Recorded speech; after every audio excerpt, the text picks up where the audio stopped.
thing, believe me. These niggas doubted me. Look what I'm becoming. What I did, it made a man of me. All the that I did, I swear my mother. What it do, YouTube? It's Ty Fetty with the Fetty. Back at y'all another video, man. Y'all know why we're here.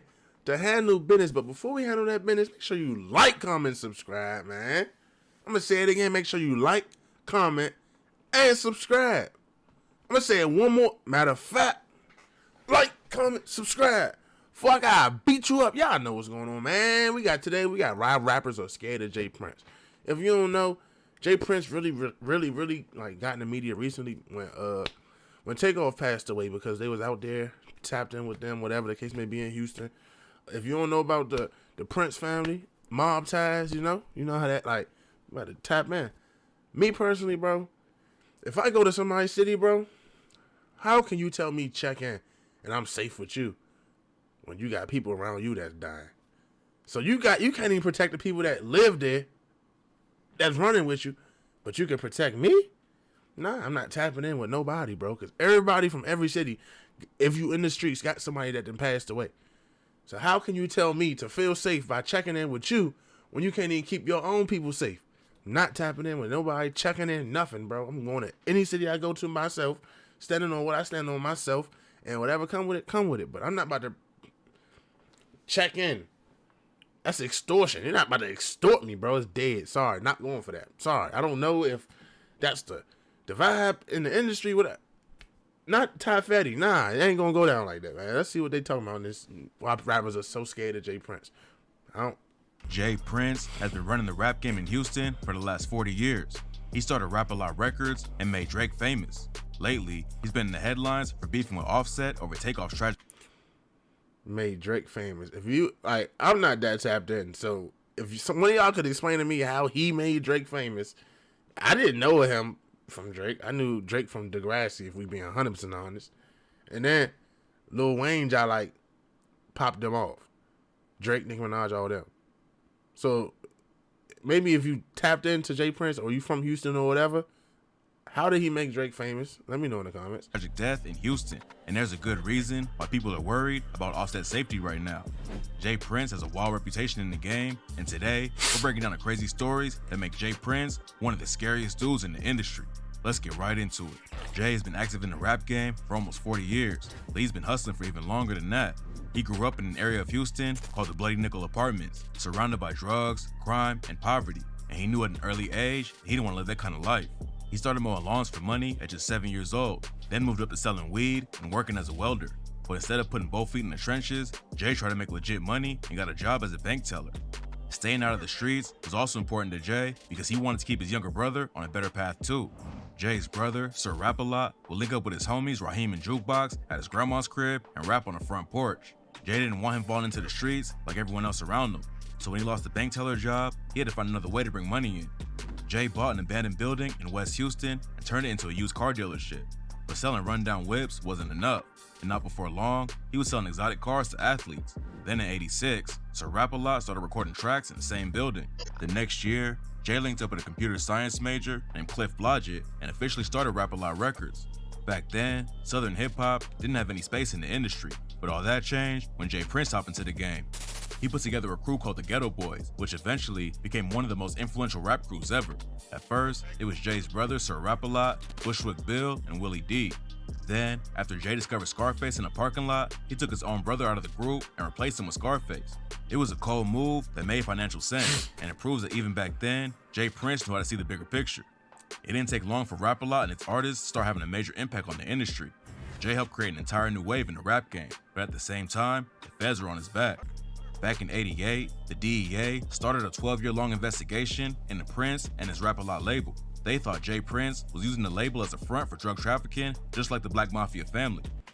And always how that go with the black people. Like, you got Interscope, you got Universal, you got all these corporations and music, you feel me? That's run by, no offense, like, I'm not the R word, but it's run by non-white black people, bro, and it's regular. As soon as a black person try to make a legitimate business out of music and look like he's doing something, going somewhere with it, it's got to be a front for drugs, bro. Like, can't win. The investigation went on for years, but according to rumors, Jay was able to shut the whole thing down by himself. In 2000, Scarface dropped his Last of a Dying Breed record on Rap-A-Lot and took shots at the DEA. That same year, Attorney General Janet Reno scrapped the investigation after Jay allegedly gave $200K to Al Gore's presidential campaign. A California representative also helped Jay Prince out when she told Janet Reno that Jay and everyone around him were worried about police harassment and excessive force. The DEA dropped the case, but an agent named Ernest Howard testified that he ended it because he was worried about agents' lives. It's not clear exactly what went down behind the scenes, but Jay Prince went toe-to-toe with the DEA and actually won. Taking on the government is wild, but this next story proves that Jay Prince had total control in the streets too. Back in the day, Pimp C from UGK and Master P from No Limit Records got into some sort of beef over money. And after Pimp C dissed Master P on stage, Master P and some goons allegedly kidnapped him and beat him up with pistols. Master P was allegedly about to pull the trigger and take out Pimp C, but first, he called Jay Prince for the green light. They both had ties to Jay, and he allegedly told Master P to let him go, and the whole situation ended there. Master P is another massive figure in the rap game, so him calling Jay before doing anything shows how powerful he is. There's no real evidence to back the story up, but Pimp C allegedly confirmed it on the track I Know You Strapped when he rapped, "You weak, so you call Houston for the hit, but didn't know that we got gangsta all over this so now you gotta deal with the king, cause you done crossed me 3 times, we just can't let that go." Jay Prince usually lets other people do the talking, but occasionally he'll come out and check someone if he thinks they deserve it. Back in 2018, Jay's son, Jay Prince Jr., was having a birthday party in Houston when 6ix9ine tried to pull up. But before he could make it in the party, Jay's youngest son, Baby Jay, kicked him out and let him know he wasn't welcome. Rumors say 6ix9ine wouldn't check in with Jay Prince, and that's why he was kicked out. While he was testifying against his old crew, 6ix9ine told the court that wasn't his only run-in with the Rap-A-Lot crew. According to him, he was banned from performing at South by Southwest by then. And after that, he allegedly robbed Rap-A-Lot affiliates, Scumlord Dizzy and Junior Boy. 6ix9ine dragging his label and friends into court was finally enough to make Jay Prince speak on the situation. So he hopped on IG and wrote, "I'm hearing lies he's telling under oath about robbing me or representatives of Rap-A-Lot. Let me just make myself clear. If him or any of those clowns were to try to rob me or anyone from the Rap-A-Lot family, bad news would have beat them home. Handling outside artists like 6ix9ine is one thing, but according to some Rap-A-Lot affiliates, Jay Prince is just as brutal when it comes to rappers on his own label. A Rap-A-Lot affiliate named Yuckmouth told DJ Vlad, "Artists was getting f***ed up. I ain't gonna name what artist. They was getting f***ed up." Okay. Like physically, like if you go against the grain, man, it's gonna be some shit. It's not clear what really went on behind closed doors at Rap-A-Lot, but Jay Prince takes care of his artists too. Back when Almighty Jay was brutally attacked and had his chain snatched, Jay Prince hopped on social media and called for backup. A dude named Zay No. 5 was spotted with a chain in the music video, but after Jay got involved, he hopped on social media immediately to let everyone know he wasn't behind the chain snatching. Zay ended up getting booked on an attempted murder charge, but even he was afraid of getting on Jay Prince's bad side. It didn't take long for Jay to get the chain back, and he proved again that he can reach out and handle situations anywhere. Rap-A-Lot Records isn't putting out classic albums like back in the day, but Jay Prince is still responsible for starting the career of one of the biggest artists in the world. Bro, I'm gonna be real, bro. I think this might be like, I always bring in like down south, West Coast, East Coast, but ain't no way this flying here, bro. It's not flying, bro. These young niggas don't care about no Jay Prince. They'll switch Jay Prince. They don't care. But you can't extort, like, bro, when it come to checking in, bro, like if Jay Prince came to Washington, D.C. for something, bro, he not good here, bro. It's not nothing to say, don't touch Jay Prince, bro. These young niggas, bro, do y'all remember when the Washington Redskins rookie running back got robbed and shot, food? It was by a 14-year-old in D.C., bro. Like, they don't care. You're not safe, bro. Like, if you're not from here, don't come here. Like, no funny, bro. Like, and I'm not even saying it's just the most dangerous, bro. You can't, like, but I'm saying, you not safe, bro. Don't think because you Jay Prince that you could step down here and think everything cool and gravy. It ain't gonna go like that, bro. They'll take that chain off your neck, I'm telling you. And we don't got gangs. It ain't really no big homies. Jay Prince can't make no call here like, get this chain back, or who is this? I need to get this information so I can get up with him. It ain't none of that, bro. Jay Prince will get taken for bad. I'm telling you, the youngest don't care here, bro. They don't care. They 14 hopping off the porch with switches and Vex. I'm telling you. They got 50s with switches, and they letting them joints go. I'm telling you, bro. That ain't gonna fly here. I'm sorry. It's not. Diddy threw a punch at him over a song. Jay stepped in and actually sent a diss track. A lot of people think Birdman and Lil Wayne are responsible for turning Drake into a superstar, but it was actually Jay Prince and his son Jazz. Jazz discovered Drake on MySpace and wanted his dad to sign him, but Jay wasn't convinced at first. Jazz finally convinced Jay to get on the phone with his homies in Canada to check out if the buzz on Drake's name was real, and after that, they brought him to Houston and connected him with Lil Wayne. A few years later, Diddy allegedly threw hands with Drake over the track 0 to 100 / The Catch Up.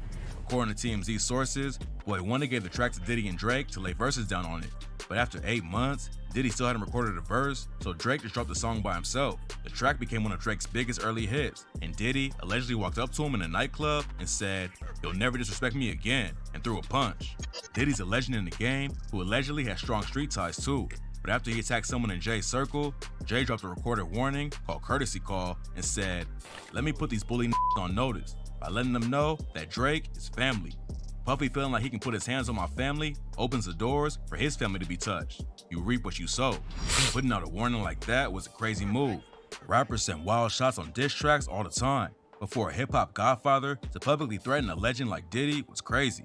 Luckily, the situation cooled off and Diddy squashed the beef with Drake, but Jay Prince reminded everyone why he shouldn't mess with the people in his circle. The newest dude Jay's going after is Offset. Takeoff was tragically killed while he was chilling with Jay Prince Jr. and a bunch of other Rap A Lot affiliates in Houston. There's still a lot of confusion about what really went down that night, but Jay Prince Jr., and Mike Prince went on the $1 Million Worth of Game podcast to speak on the situation. A video came out showing Jay Prince Jr. allegedly walking past Takeoff's body right after the shooting, but during the podcast, they explained the situation and claimed he was going to wash the blood off his hands. Then at the end of the interview, Jay called out Offset and said, "You wasn't really right there with Takeoff when he was alive, you know what I mean? So for you to be taking these positions that you taking, you know what I mean? And I got people everywhere, so I hear all kinds of things. I'm gonna just say this to you. Don't never put me in no position where, you know, I have to defend myself. You know what I mean? That wouldn't be healthy for you." The whole Prince family got a lot of backlash for the interview, and it sparked a back and forth between Jay Prince and Offset too. Offset clapped back on IG, then Jay made a wild video where he claimed he stepped in to help Offset after Lil Baby's 4PF crew jumped him in 2020. Jay also claimed that he kept Cardi B safe when she allegedly had some Crips in LA trying to get at her for using the word flu instead of blue on a post. Cardi B, Offset, and Wack 100 called cap on Jay's side of the story, but it's not clear who's really telling the truth. There was some crazy rumors flying that Jay Prince actually got arrested for threatening Offset and that Offset was in protective custody. Everyone in the rap game was shocked by the wild headlines, but it looks like it was all made up for clicks. Offset commented on it and said, "What the is this cap ass shit?" Then Jay posted a video of himself chilling in his yard, which proved that the whole thing was fake. Losing Takeoff was tragic enough, so hopefully Jay Prince and Offset can squash whatever they got going on before someone else gets hurt. I mean, bro, like I said, bro, they allegedly went and checked in with Jay Prince and them. They was with Jay Prince Jr. and all them. You telling me you can protect me, but you got people around you that's getting you feel me? They top split, and that's his prime example of it. He was in Day Watch, not necessarily saying that they little kids and they need babysitters, but that was they vouch, bro. He good with me. He's straight with me. Ain't nothing gonna happen to him. If something happened to him, if that's my brother I came up with rapping, that I got rich with, that I used to share clothes with, whatever the case may be, I'm gonna be upset too, bro. It's gotta be handled, like not necessarily physically, violently handled, but something gotta be said, bro. This needs to be situated and cleared up, and that ain't law. I feel Offset. I ain't gonna lie. I feel Jay him. Prince is a scary dude in hip hop, and it's not just his street ties that makes rappers afraid of him. Besides allegedly running the entire rap game in Houston, Jay Prince has money coming in from every direction. He was Floyd Mayweather Jr.'s first boxing manager and has managed all kinds of champion fighters. He owns a massive cattle farm, started his own condom company, and even bought a private island. A lot of the stories about Jay Prince don't have concrete evidence to back him up, but there's a good reason why his name has had so much respect and power behind it for the last 40 years. You don't get to that level without earning it, and so most rappers know better than to cross him and his Rap A Lot crew. I ain't gonna lie, bro. I'm not, feel me, like... Jay Prince. I don't know about, like, bruh, we all are our own men, bruh. He ain't helped me come up. He ain't helped me put in his work. He wasn't with me shooting in no gym. Like, of course, respect is earned, not given, bro. Like, not even necessarily saying you gotta be disrespectful to everybody you come across, but it's just a certain level of respect that you're supposed to give. And you don't get that by just saying who you are and that you did this for other people. You didn't do nothing for me, bro. Like, me personally, it's more people that I would respect over him because I don't know him. I never associate with him. I'm saying if I was a rapper, if I was in the industry, and I never came across him. I don't know you, bro. Like, you not like. But again, I think it might just be my mindset and where I'm from and how we grew up, bro. I can't. That's dick riding, bro. I cannot do that, bro. That's dead. Like, it just seemed weird. Like, you a grown ass man like me. Like, you pay your bills like me. Like, that's dick riding, bro. Like, oh, it's just Jay Prince. Let me bow down. Boy, come on, man. Y'all know what it is, man. It's Ty Fetty with the Fetty, man. Make sure y'all stay smart, stay dangerous, and I'm gonna catch y'all next time. I'm gone.